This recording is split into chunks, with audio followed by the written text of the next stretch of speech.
Before we begin, tell me in the comments, have you ever been blamed for something you didn't do, and then lived long enough to watch the truth walk back in shame? This is the story of how family betrayal and how Charlotte climbed above it. If stories of quiet revenge and poetic justice speak to you, subscribe and join the circle of those who know. Survival, when done elegantly, is its own revenge. London had not changed. It still carried that faint scent of horsehair, candle wax and self-importance, the perfume of a city convinced that morality could be worn like jewellery.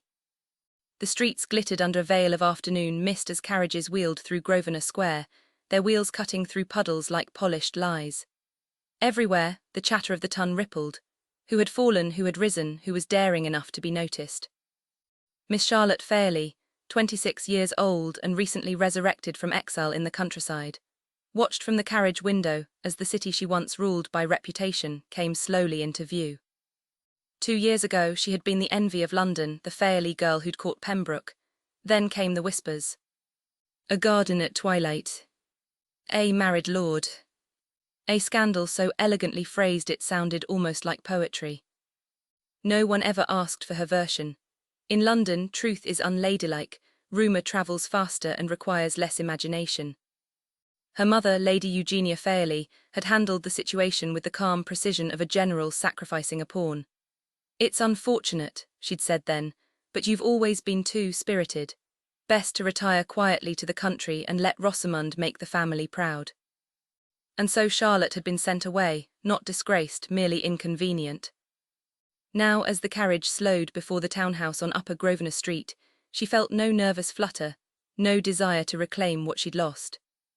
She wanted only one thing: to watch the same people who had whispered about her whisper again, this time with admiration disguised as envy. The carriage halted, the door opened, the driver's gloved hand appeared hesitant. Charlotte descended, her heeled boots meeting the damp cobblestones with a soft, deliberate sound. The house rose before her, pale stone, ivy curling up its corners, a brass knocker gleaming like it had been polished for her arrival. Her mother stood waiting on the marble steps, dressed in black silk too joyful for mourning and pearls too numerous for humility. Charlotte, Lady Eugenia said, her smile stretched taut. You're thinner than I recall. Exile has a way of slimming the appetite, Charlotte replied. Her mother kissed the air beside her cheek. Do remember to smile this evening, the Pembrokes may be there, we mustn't appear bitter. Charlotte let her gaze drift over the familiar doorway. I've long since traded bitterness for amusement. Inside, the house smelled of lilacs and newly printed invitations, her mother's preferred scent of ambition. Every surface gleamed with overcompensation. The silver, the portraits, even the air seemed desperate to look wealthy. Charlotte's hand brushed the banister, the same polished oak she once slid down as a girl, laughing before lessons. The laughter seemed to echo faintly now, mingled with memory and irony. In the drawing room, Rosamond Fairleigh waited. 21, flawless, and decorated with everything Charlotte had once been promised. She stood in a pale blue gown that whispered innocence and calculation in equal measure. Dearest sister, Rosamond exclaimed, gliding forward. How lovely you look, country air suits you, I do hope it hasn't quite spoiled your complexion. Charlotte smiled with the faintest curl of lips. A little sun never hurt anyone, though I dare say it's harder to acquire in London's shade. Rosamond blinked. How poetic. Charlotte's eyes flicked downward, to the ring glinting on Rosamond's finger. Her ring. An heirloom Pembroke diamond set in silver filigree, the ring that once symbolized her future. Ah, Charlotte said softly, so it fits you, how convenient. Rosamond blushed, then forced a laugh. You mustn't mind, Edward insisted, you know, he said it belonged on a Fairleigh hand and he was always generous with what wasn't his to give, Charlotte finished, her tone as light as silk. Lady Eugenia appeared in the doorway like punctuation. Charlotte, do be kind, the Pembrokes are hosting a supper this week, a chance for everyone to see we've all moved forward. We shall attend. Charlotte turned, meeting her mother's sharp, expectant eyes. To prove what exactly? That scandal can be inherited but grace cannot. Her mother's voice cooled. To prove that a Fairleigh knows how to behave. Charlotte looked at her reflection in the window, pale skin, dark curls pinned too neatly, eyes that had seen enough pretense to find it amusing. The street lamps flickered to life beyond the glass, bathing the room in a golden haze. "Very well," she said. "Let us attend. I've always been curious to see what becomes of a man who mistook ambition for affection." Lady Eugenia exhaled in relief. "That's the spirit, my dear." Charlotte smiled faintly. "No, mother," she thought, "that's revenge just better dressed." The rain that evening was polite, the sort of soft drizzle London prefers for its performances of civility. It neither drenched nor disappeared, only misted the world in silver melancholy, as if the heavens themselves were practicing discretion.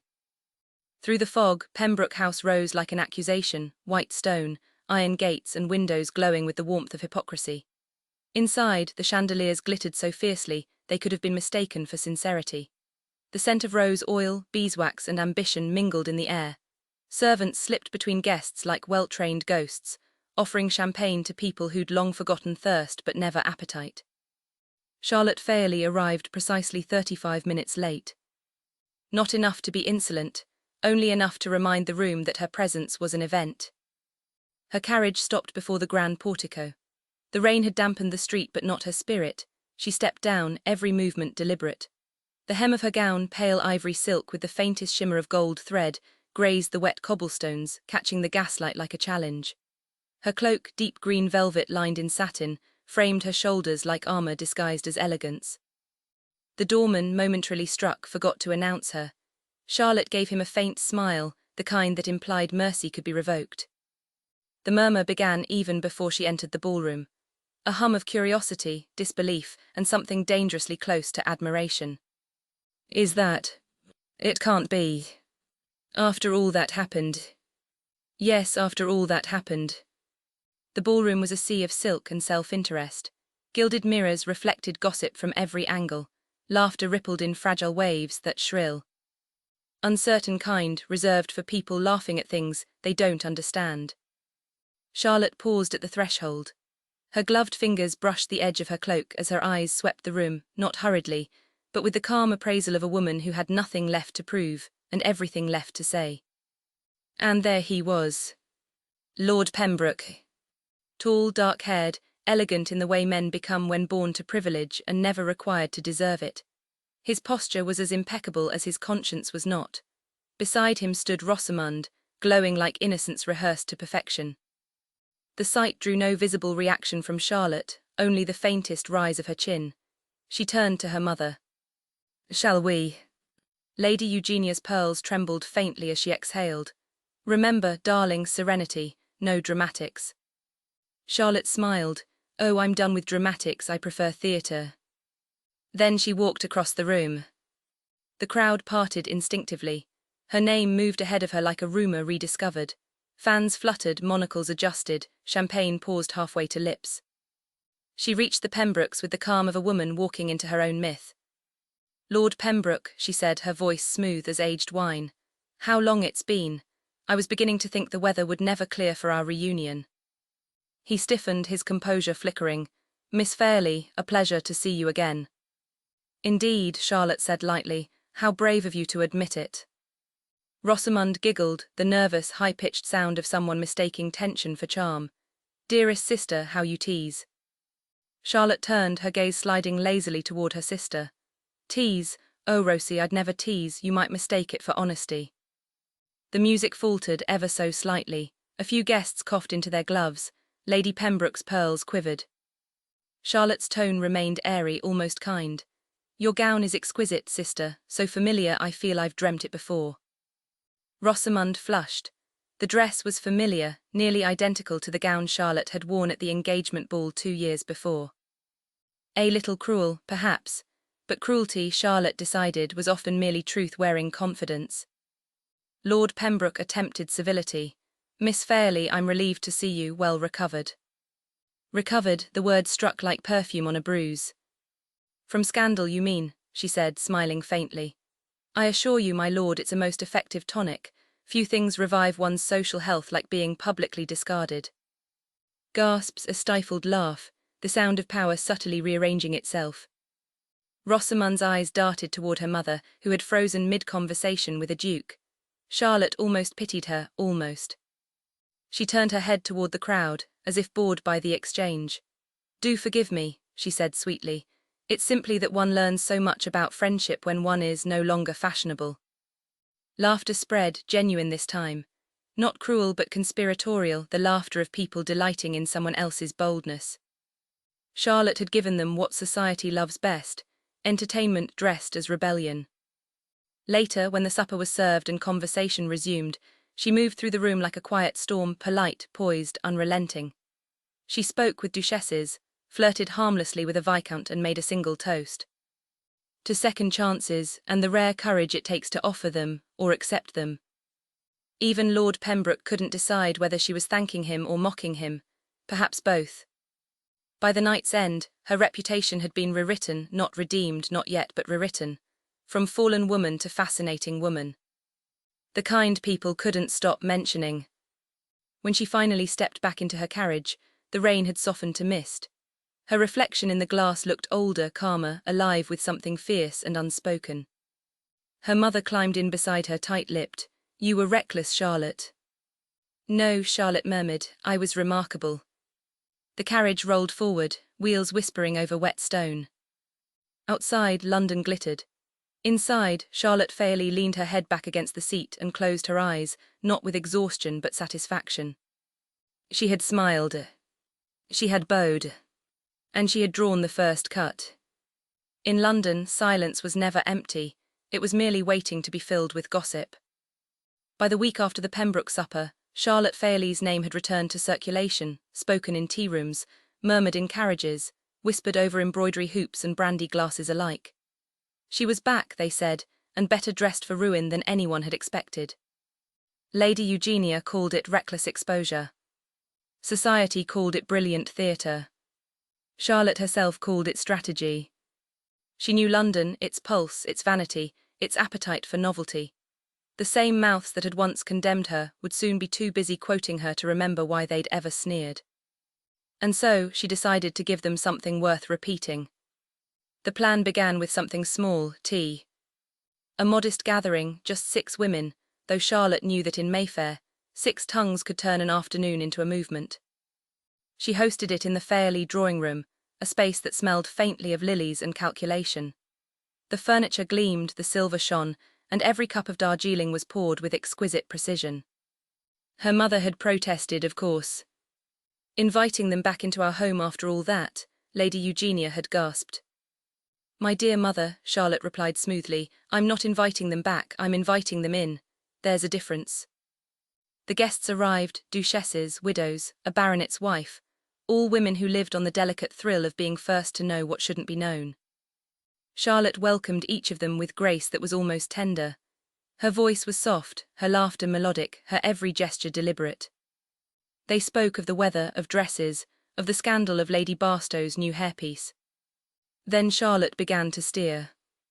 I do admire, she said conversationally, how swiftly London forgives men their missteps. It's almost inspiring.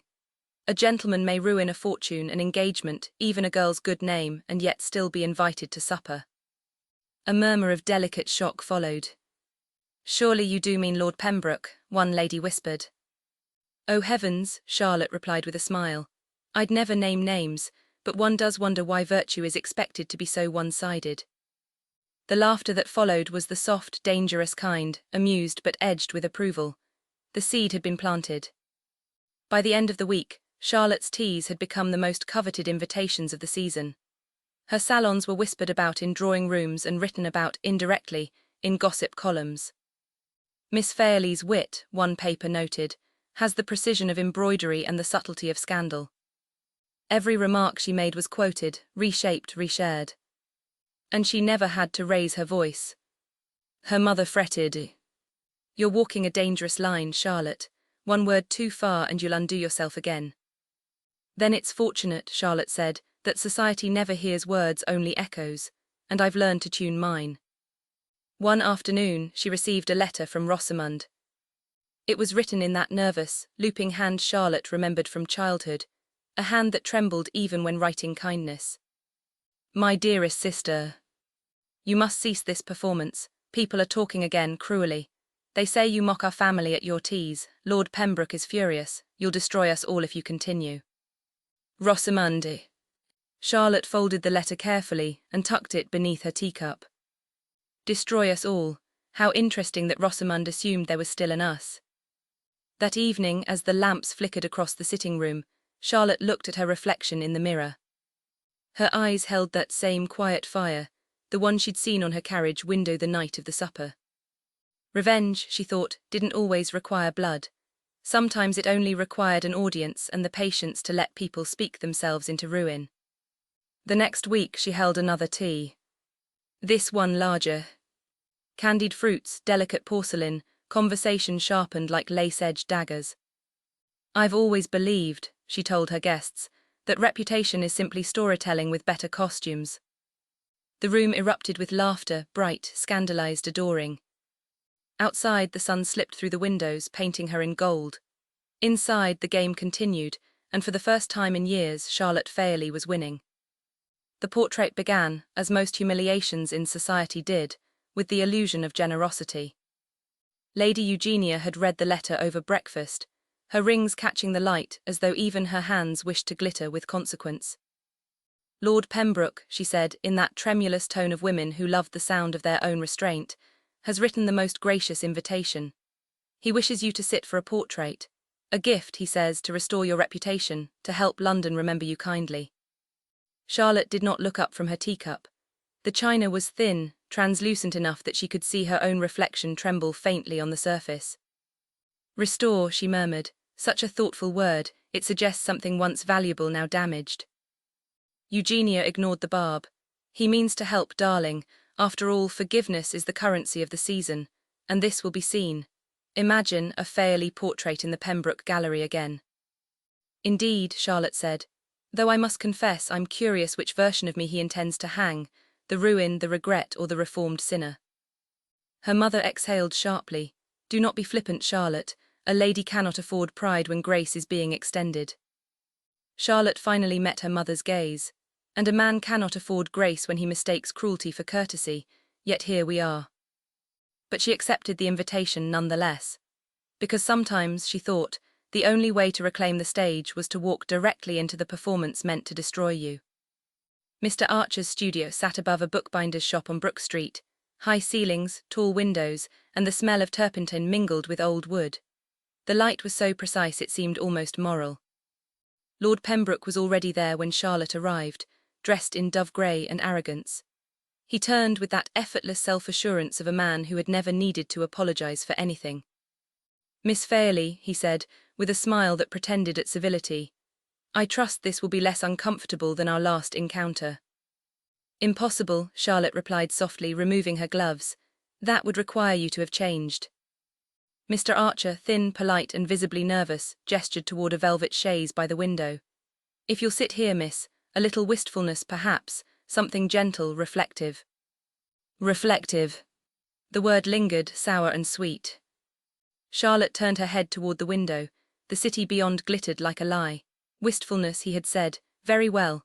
She could offer wistfulness, though hers would not be of sorrow, but of calculation. Beautiful, Archer murmured as he began to paint. So composed, so patient. Pembroke leaned lazily against the mantel. She was always patient, he said, as if discussing a houseplant that had outlived its usefulness. Too proud to beg, too clever to stay angry. Charlotte did not move, only her voice answered, low and even. Anger is such a common emotion, my lord, I prefer precision. He smiled, missing the warning entirely.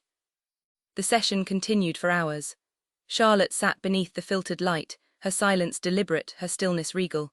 Every brushstroke, she thought, was a chance to be misunderstood, and yet she held herself in such composure that even her quiet became a kind of rebellion. When it was over, Archer bowed. You've the stillness of marble, Miss Fairleigh. Marble, she replied, slipping on her gloves. How appropriate, men do so love women who cannot move. A fortnight later, Pembroke House opened its doors for the unveiling, a supper that pretended at reconciliation, but smelled unmistakably of spectacle. Every chandelier was lit, every mirror polished until it reflected back the smugness of its hosts.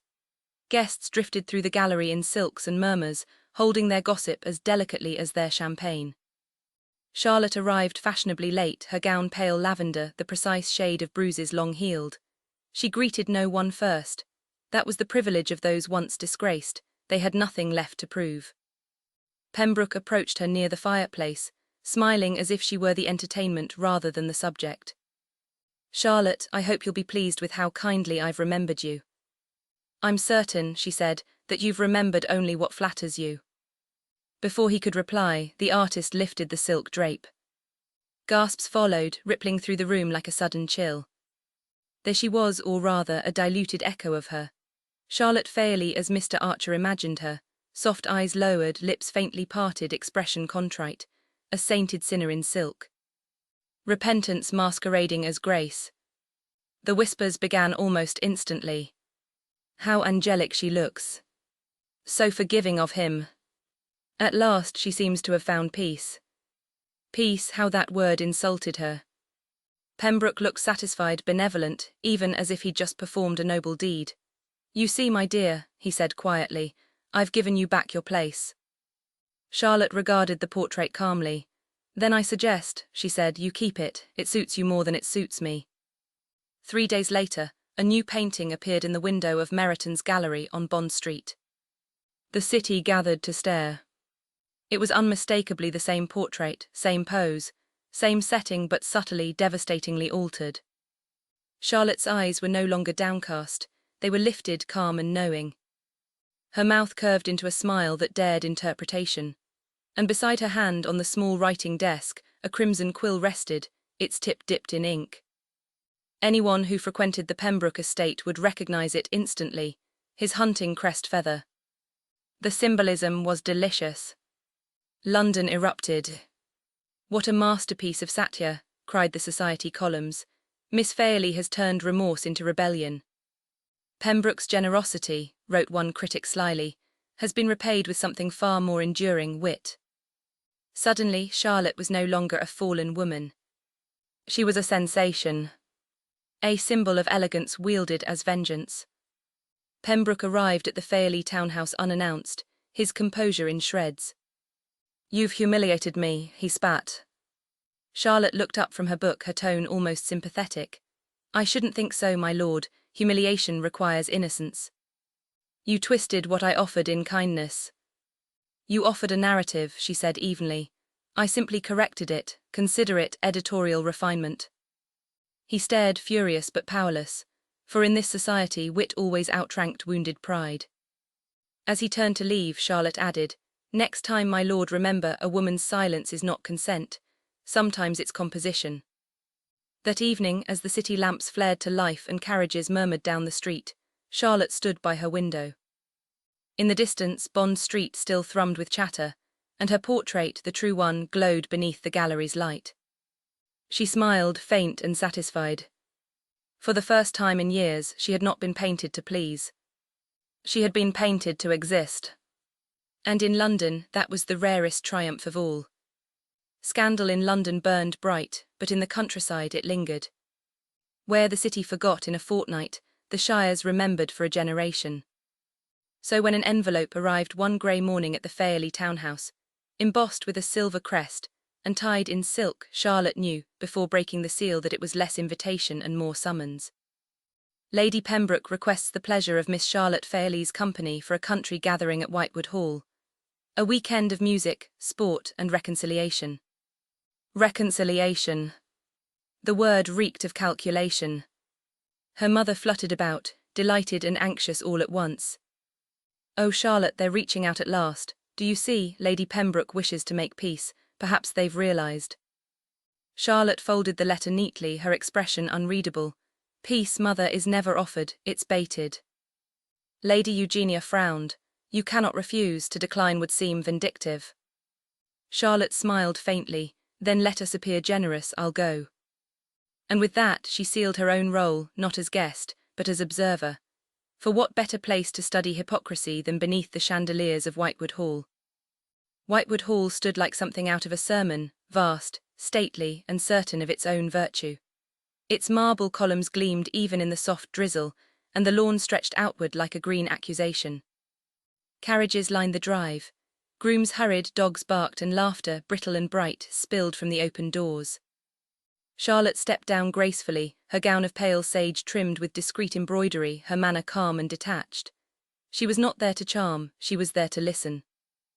Lady Pembroke, tall and regal, greeted her with a smile so polished it might have been lacquered on. "Miss Fairleigh," she said, offering her hand, "how good of you to come. You've been quite the talk of the season." "I do try to be educational," Charlotte murmured. A flicker, barely perceptible, crossed Lady Pembroke's face. "We thought it might be healing for everyone to gather in a more natural setting." "Ah," said Charlotte, "nothing more natural than an audience." The first evening was all arrangement, of chairs, of alliances, of conversations disguised as compliments. Charlotte was seated beside Sir Lionel Grave, a man whose fortune was rumoured to be as new as his title. He smiled with the easy confidence of someone who had never been laughed at in front of the right people. "I must say," he began, "your portrait was a bold choice, Miss Fairleigh. A touch daring, some might say scandalous." Charlotte's smile was slow, deliberate. "Scandal, Sir Lionel, is merely honesty delivered too soon." Laughter rippled softly around them. Even those pretending not to listen were listening. Across the table, Rosamond and Lord Pembroke sat side by side, the golden couple of society's latest act. Rosamond's gown gleamed pale rose, Pembroke's expression hovered between satisfaction and irritation. He had expected Charlotte to flinch, to retreat before the genteel hostility of the evening. Instead, she dined as though the room were hers, serene, amused, unhurried. After dinner came the obligatory musical hour. Rosamond played the pianoforte with practiced sweetness, while Charlotte was coaxed, insistently, to read aloud from one of her admired essays on society. "Oh no," Charlotte said lightly, "I never read my own words aloud. They were meant to be overheard, not performed." A few guests chuckled, others frowned. It was that fine line she had learned to walk, where a woman's intelligence becomes entertainment so long as it's beautifully dressed. Still, the night passed without confrontation. That was not Lady Pembroke's style. Her cruelty, like her pearls, was always subtle. The next morning brought the country amusements, archery, croquet, and gossip disguised as sport. While Charlotte adjusted her gloves, Rosamond approached, feigning warmth.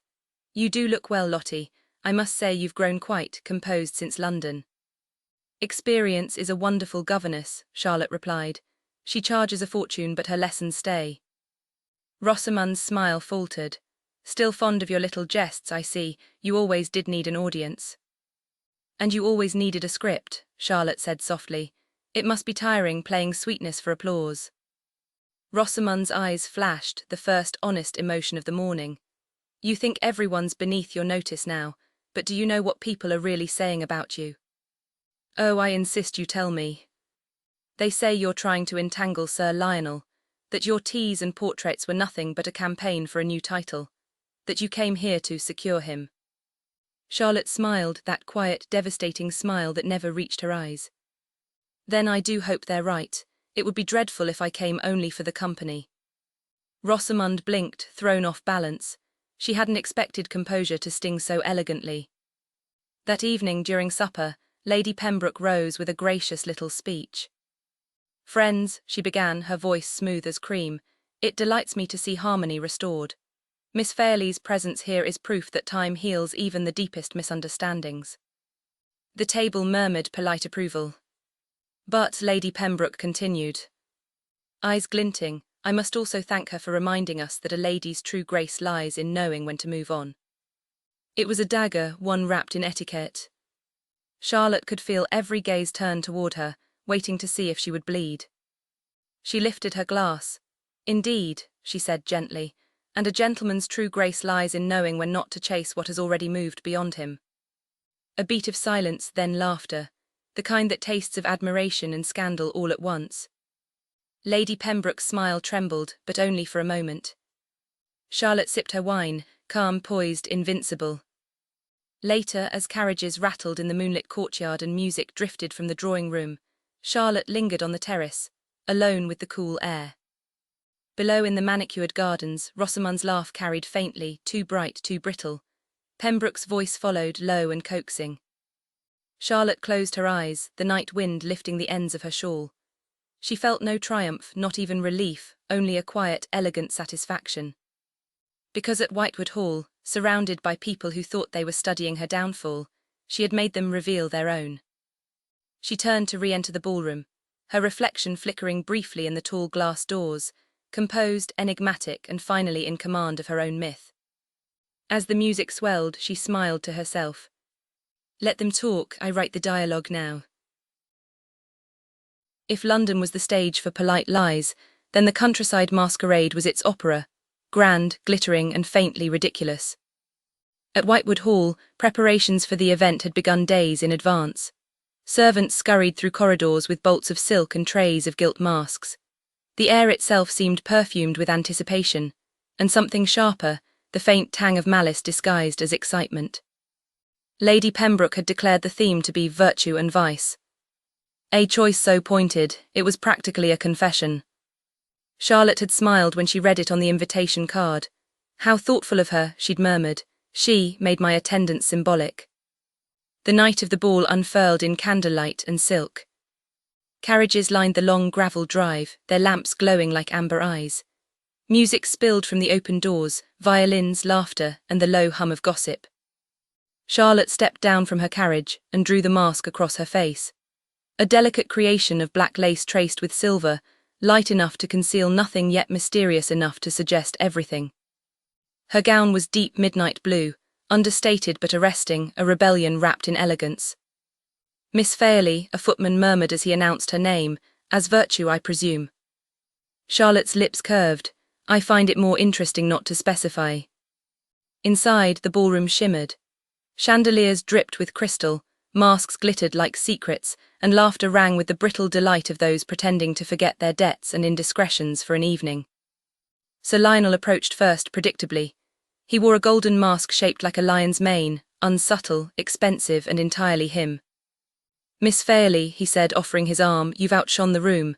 If I didn't know better, I'd think you planned it. I never plan brilliance, Charlotte replied lightly. It's vulgar to seem intentional. He laughed, enchanted and a little intimidated.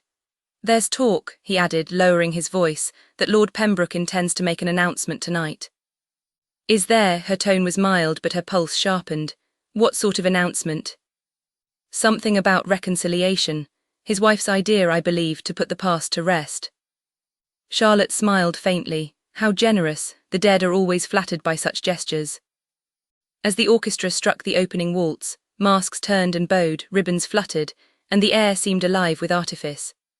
Charlotte danced twice, once with Sir Lionel, once with a young officer who blushed through his mask and declined every dance thereafter. Instead, she moved among the clusters of guests like smoke, drifting, listening, quietly orchestrating. She heard her own name at least a dozen times, always whispered, always half admiring, half terrified. She's dazzling, isn't she? Too clever for comfort. I hear Pembroke tried to buy back her portrait and she refused. Charlotte paused at that one and allowed herself a soft, satisfied smile. Across the room, she caught sight of Lord Pembroke and Rosamund. He was dressed absurdly as Apollo, gold and white, radiant with borrowed charm. Rosamund was Persephone in pink and pearls, every inch the dutiful myth. Lady Pembroke stood nearby, observing them all with the serene cruelty of a woman who believed she controlled the scene. Charlotte raised her glass to her lips and thought, very well, let the curtain rise. Near midnight, Lady Pembroke called for silence. The orchestra faded.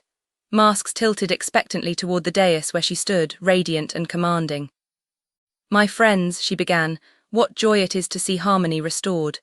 This evening is not merely a celebration of beauty, but of forgiveness, the triumph of civility over scandal. And so, in that spirit. Her gaze slid deliberately toward Charlotte. I wish to propose a toast to Miss Charlotte Fairleigh, whose return to society reminds us all that grace, once lost, may yet be regained. There it was, the final smiling dagger. Charlotte felt the room's eyes upon her, curious, indulgent, faintly pitying. Every woman here had feared such a moment, only she would dare to savour it. She set down her glass, the sound sharp in the silence. Then she stepped forward. Lady Pembroke, she said, her voice carrying clear and calm, how beautifully said, and how reassuring to know that grace may be regained even by those who never possessed it. A murmur swept the crowd, startled laughter, gasps, a ripple of excitement.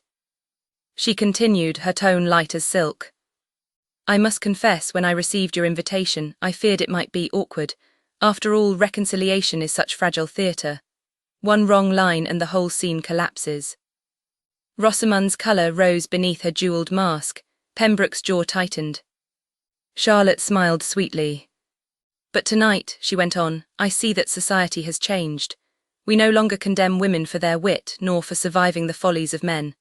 We simply applaud them, provided they look well while doing it. Applause broke out, genuine, scattered at first, then swelling into something undeniable. Lady Pembroke's smile froze. Charlotte inclined her head gracefully. To harmony then, though I've always found discord more honest. And she lifted her glass. As midnight struck, the guests removed their masks in a rustle of ribbons and laughter. Charlotte came away last. Her face was calm, luminous in the candlelight, the face of a woman entirely unafraid of being seen. Across the room, Pembroke's expression was thunderous. Rosamund's eyes glistened with tears she tried to hide behind a fan. Lady Pembroke did not approach her. She simply stood, poised and furious, like a portrait whose painter had betrayed her. Charlotte turned to leave, her step unhurried, her composure flawless. As she passed the great mirror in the hall, she caught her own reflection, barefaced now, the mask dangling from her fingers like a conquered symbol. She paused, whispering almost to herself. Virtue and vice, and the better actress wins. Then she descended the steps, the night air cool and victorious against her skin. Behind her the music resumed, louder, brighter, desperate. But the true performance was already over. Fairleigh. You wicked, wicked girl. London is ablaze with your name. They say you silenced Lady Pembroke with a single line, that Lord Pembroke turned white as his cravat, and that poor Miss Rosamund nearly wept into her pearls. You must tell me everything. I refuse to survive the season without the truth from its heroine. Charlotte read it twice, amusement flickering behind her eyes. Then she set it aside and reached for her quill. Her reply was simple. My dear Mrs. Abernathy, society, like the theatre, runs best on scandal and applause. I merely gave them both at once. She sealed the letter with black wax and the faintest smile. Within a week, London's drawing rooms and tea tables had transformed her into legend. She was the darling of discretion, the unmasked virtue, the woman who had defied humiliation and made it charming.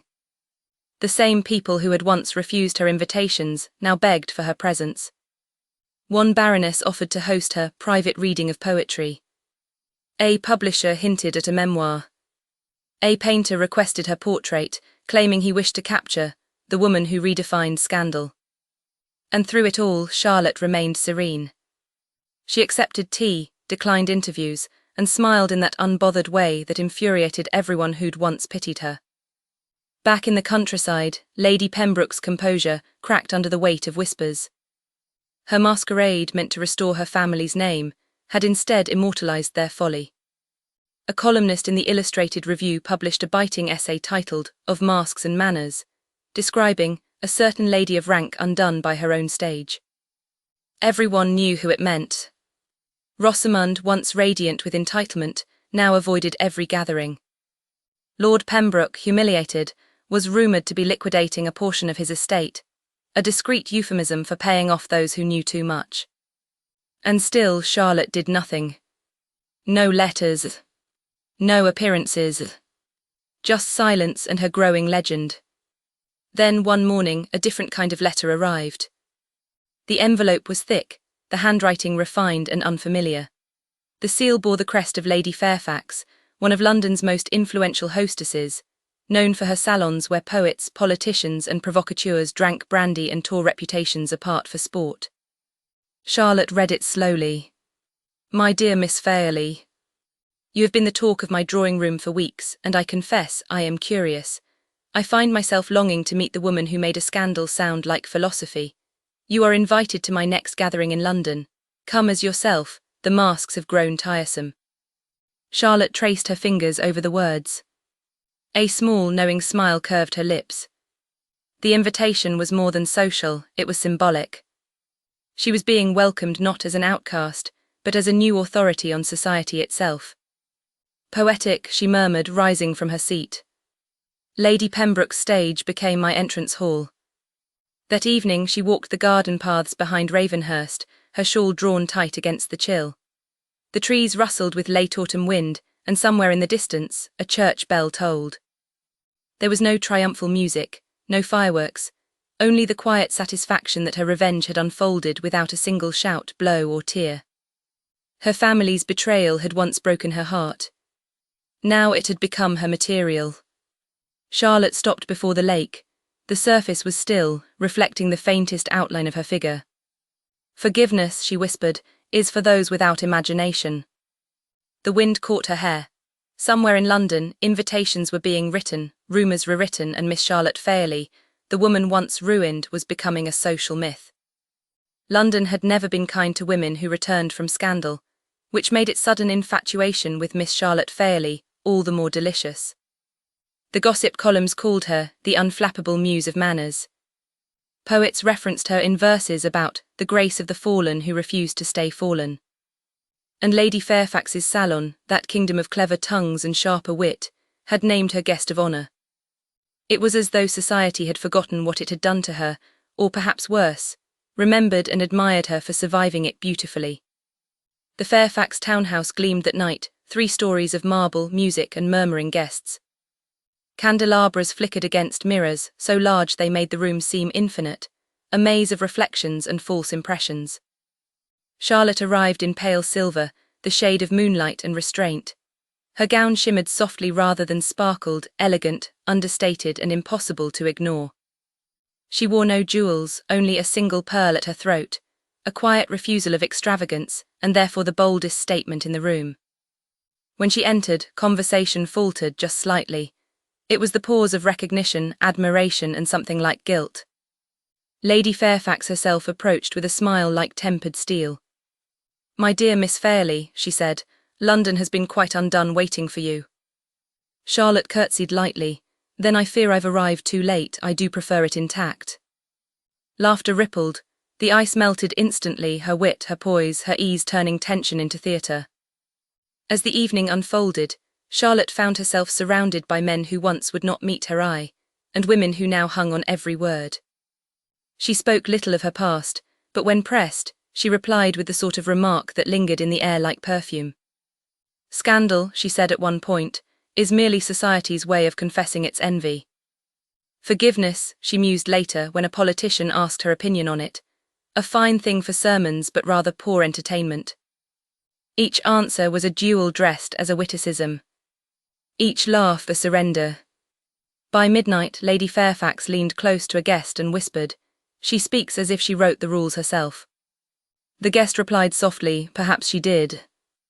It was then that Lady Fairfax, with her usual flair for cruelty disguised as civility, introduced Charlotte to a late arrival, Lady Pembroke. She looked older. The confidence that once made her terrifying had been replaced by a brittle dignity, the kind that cracked under candlelight. Rosamond was not with her, neither was Lord Pembroke. "Lady Pembroke," Charlotte said, inclining her head, "how unexpected. I was told you'd taken to the countryside." "I might have," Lady Pembroke replied coolly, "but one cannot remain buried forever, can one?" "Indeed not," Charlotte said sweetly. "I find resurrection most invigorating." The 2 women smiled, the sort of smiles that never reached the eyes. Around them, conversation dimmed just enough for people to listen. Lady Pembroke lifted her glass. "I must commend you, Miss Fairleigh. You've turned quite the disaster into decorum." Charlotte's tone was silk, her expression serene. "I've always believed decorum is simply revenge served cold, Lady Pembroke. You taught me that." The room held its breath. Then laughter burst, bright, scandalous, delighted. Lady Pembroke excused herself moments later, muttering something about the heat. Charlotte remained where she was, radiant and untouchable. Later that night, as the guests drifted toward supper, Charlotte found herself alone in the grand mirror room, a corridor lined floor to ceiling with glass. Her reflection surrounded her, dozens of Charlottes gazing back, each one poised, perfect, victorious. She stepped closer to the largest mirror and studied herself in silence. No tremor, no regret. Just a quiet awareness of the strange satisfaction that came when a woman stopped asking for justice and instead became it. Behind her, she saw Lady Fairfax's reflection appear in the doorway. "You look," the older woman said softly, "like a woman who has finally forgiven the world." Charlotte smiled faintly. "Oh no, my lady, I've simply outgrown the need to be forgiven by it." Epilogue: The Mirror Season. By spring, Miss Charlotte Fairleigh had become the season's most sought-after guest, her story polished into legend, her scandal transformed into style. The Pembrokes retired quietly from London. The same society that once destroyed her now imitated her. Her wit, her manner, even her refusal to flatter anyone undeserving. Her revenge had never been shouted, it was lived. And in a world that worshipped appearances, she had become the most powerful illusion of all, the woman who turned disgrace into distinction. In one of her last letters to Mrs. Abernathy, she wrote, "My dear friend, it seems I have survived my reputation and found it rather flattering. In the end, we are all our own caricatures. I simply chose to draw mine with better ink." And so it was that Charlotte Fairleigh, the woman once cast out, became the mirror in which society saw its own hypocrisy and could not look away. What would you have done if society tried to destroy your name? Hide, forgive, or rebuild like Charlotte did in full view of everyone? If this story left you thinking, subscribe for more everyday dramas and share your thoughts below. Which moment of Charlotte's revenge struck you the most?